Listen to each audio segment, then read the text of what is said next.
Under the Inflation Reduction Act, the Biden administration plans to provide American companies with $369 billion in green subsidies and tax credits aimed at cutting carbon emissions in half by 2030, which the EU views as discriminatory.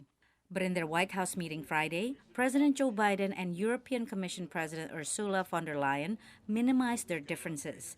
Biden said the IRA is driving investments to create clean energy industries. And the idea, that idea underpins our Inflation Reduction Act, and it lies at the heart of your Green Deal Industrial Plan, the EU. Von der Leyen echoed the sentiment, noting Europe's own plan to achieve climate neutrality. I think it's great that there is such a massive investment in green and clean technologies now. Indeed, we want to match it with the Green Deal Industrial Plan.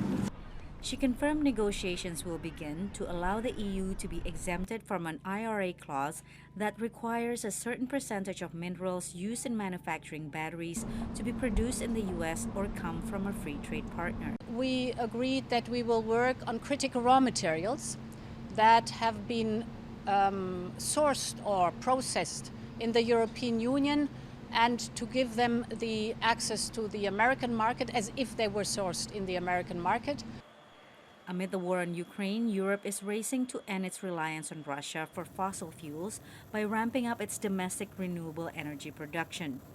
To do so, it would need more access to critical minerals such as lithium, cobalt, and rare earth metals, the majority of which are processed by China. About saying you can't be cutting off the dependency that you have with Russia and try to repeat it with China on these very important mineral resources. So you've got to figure out a way to cut into that dependency, and they can do that together if they jointly recognize what they're doing together and don't have to be stymied by domestic hurdles. And I think that's in a nutshell what they're trying to do.